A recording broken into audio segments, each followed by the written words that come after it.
Hello my lovely viewers. এই বর্ষার মরশুমে মনটা কেমন ইলিশ ইলিশ করছে, তাই না? কিন্তু কিভাবে রান্না করবে বুঝতে পারছো না।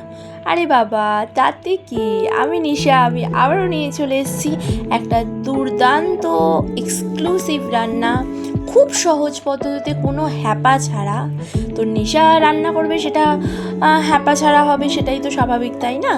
তো চলো আজকে তোমাদের সাথে রেসিপিটা শেয়ার করে দিই ইলিশ বেগুনের। তো অনেকভাবে এটা রান্না করা যায়। তো দেখো, কড়াটা গরম করে নেবো, এর মধ্যে একটুখানি কিছুটা পরিমাণে তেল দিয়ে নেবো, সর্ষের তেল অবশ্যই। দেন এর মধ্যে বেগুনগুলোকে আমি ছেড়ে দেবো। তো বেগুন দেওয়ার পর আমি এর মধ্যে কিছুটা পরিমাণে কালো জিরে দিয়ে দেবো, জাস্ট ফ্লেভারের জন্য। এটা তোমরা দিতেও পারো আর নাও দিতে পারো। তো বেগুনগুলো কিন্তু একদম হাই ফ্লেমে ভাজা হবে, 80% আমি অলরেডি কুক করে নেবো। একদম লাল লাল করে এটাকে ভাজবো। আর ভাজা হয়ে গেলে এইটাকে আমি সমস্তটা একটা পাত্রের মধ্যে তুলে নেবো। এই যে দেখতেই পাচ্ছ ভাজা হয়ে গেছে। এবার আমি এইটা একটা পাত্রের মধ্যে তুলে নিলাম। আর এই তেলের মধ্যে আমি কিছুটা পরিমাণে আদা বাটা আর কিছুটা পরিমাণে জিরেও দিয়ে দেবো। জিরে বাটা হতে পারে, সেটা গুঁড়োও হতে পারে। আমি এখানে আদা জিরে বাটাটাই প্রেফার করব। আদা জিরে বাটা আমি নিয়ে নিয়েছি, আর কিছুটা পরিমাণে এর মধ্যে কালো জিরে আমি দিয়ে দেবো। তো কালো জিরেটা দিয়ে দেওয়ার পরে আমি এখানে এটাকে ভালো করে মিক্স করে নেব। মিক্স করে নেওয়ার পরে আমি এখানে একটা মশলা বানিয়ে নেব। আমি এখানে নিয়েছি কালো সর্ষে, সাদা সর্ষে, চিনেবাদাম, কাঁচা লঙ্কা আর পোস্ত। তো তোমরা চাইলে শুধু সাদা সর্ষেও নিতে পারো বা শুধু কালো সর্ষেও নিতে পারো। আমি এটাকে একটু ড্রাই রোস্ট করে নিয়েছি। ড্রাই রোস্ট করার পরে আমি এটা মিক্সির মধ্যে গ্রাইন্ড করে নেব। আর একটা বিষয়, গ্রাইন্ড করার পরে আমি এটাকে ছেঁকে নিয়েছি। ছেঁকে নিলে কি হয়, ওই পোস্ত আর সর্ষের যে খোসাটা সেটা আর আসে না। তো আমি এটাকে ছেঁকে নিয়েছি, তোমরা চাইলে ছাঁকতেও পারো আর নাও ছাঁকতে পারো।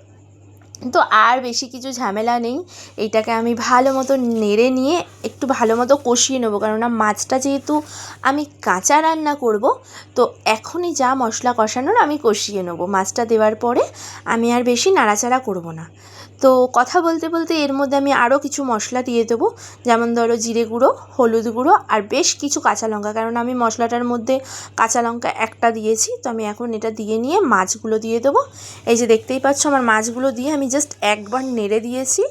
আর এর মধ্যেই আমি বেগুনগুলোকেও উপর দিয়ে দিয়ে দেবো। বেগুনটা দেওয়ার পরে নাড়বো না, তাহলে বেগুনটা একেবারে গলে যাবে। তো এই বেগুনটা আমি দেখতেই পাচ্ছ দিয়ে দিলাম। ব্যাস, আর কোনো ঝামেলাই নেই। এর মধ্যে বেশ কিছুটা একটু সর্ষের তেল দিয়ে দেবো, ব্যাস আমাদের রান্না ডান। আর কোনো ঝামেলাই নেই। এবার আমি চাপা দিয়ে এইটাকে মোটামুটি 15 মিনিট কি 20 মিনিট একদম লো ফ্লেমে এটাকে আমি রান্না করব। এই যে আমার হয়ে গেছে, আমি এবার এটাকে চাপা দিয়ে দিলাম। এইবার আমি 15 মিনিট ওয়েট করলাম। তো বন্ধুরা, যেটা তোমাদেরকে বলার, এই ইলিশ মাছের রেসিপিটা কিন্তু কোনো ঝামেলা ছাড়া, কোনো কিচ্ছু ছাড়া রান্নার দারুণ টেস্টে। তোমরা অবশ্যই বাড়িতে ট্রাই করো। দেখতেই পাচ্ছ আমাদের কথা বলতে বলতে এই কিছু মুহূর্তের মধ্যেই রান্না ডান। এটাকে আমি সাদা ভাতের সাথে পরিবেশন করব। অসাধারণ অনবদ্য খেতে হয়েছিল। তোমরা অবশ্যই বাড়িতে প্লিজ একবার হলেও ট্রাই করে দেখো। এটা অ্যাকচুয়ালি আমার মায়ের রেসিপি, দারুণ রান্না করে ইলিশ মাছ। আর এছাড়াও ইলিশ মাছের টক, ইলিশ মাছের ভর্তা বিভিন্ন পদের রান্না হয়। তোমাদের কেমন লাগলো অবশ্যই লাইক কমেন্টের মাধ্যমে জানিও।